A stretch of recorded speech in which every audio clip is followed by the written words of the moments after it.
এবার আইডিএলসি বাণিজ্য বার্তা।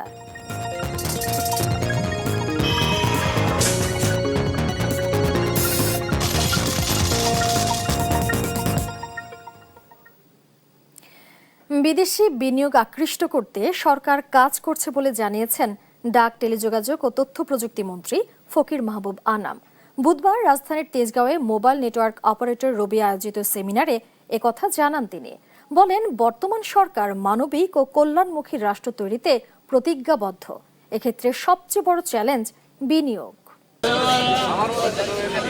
দেশে বর্তমানে মোবাইল ফোন ব্যবহারকারীর সংখ্যা প্রায় 90%, খানাভেদে এ হার প্রায় 99%, যেখানে স্মার্টফোন ব্যবহারকারী 73%। দেশে মোবাইল ফোন ব্যবহার বাড়লেও ইন্টারনেট সুবিধা থেকে এখনো বঞ্চিত প্রায় 41.6% মানুষ। এমন পরিস্থিতিতে বুধবার রাজধানীর তেজগাঁওয়ে ঢাকার নেটওয়ার্ক আধুনিকায়নের ওপর সেমিনার আয়োজন করে mobile network operator Rabi.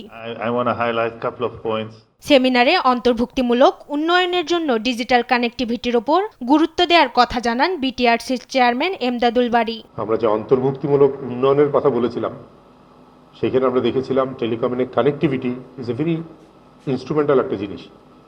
So we started spreading connectivity, but as connectivity became very important in development.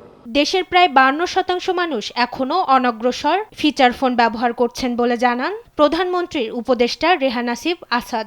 বলেন, দেশের অর্ধেক মানুষের হাতে ডিজিটাল প্রযুক্তি না থাকা বর্তমান সময়ের সঙ্গে সামঞ্জস্যপূর্ণ নয়। আমাদের দেশের 52% মানুষ এখনো ফিচার ফোন ইউজ করে। More than 50. Some report says 48, some 50, some 52. Regardless, around 50% in today's world use feature phone. That is not right in today's world. আর টেলিযোগাযোগ ও তথ্য প্রযুক্তি মন্ত্রী বলেন, টেকসই উন্নয়নে বিদেশি বিনিয়োগ আকর্ষণ সবচেয়ে বড় চালিকা শক্তি। মাননীয় প্রধানমন্ত্রী তারেক রহমান সাহেবের নেতৃত্বে একটি মানবিক, অন্তর্বর্তীমূলক, কল্যাণমুখী রাষ্ট্র গঠনে দৃঢ়ভাবে আমরা অঙ্গীকারবদ্ধ।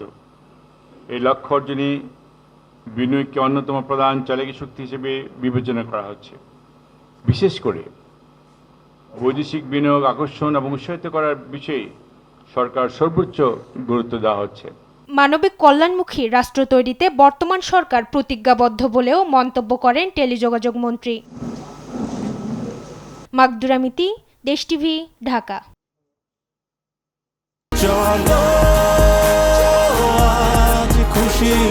40 বছর ধরে অসংখ্য খুশির মিছিলে ছিল আইডিএলসি, থাকবে আগামীতেও।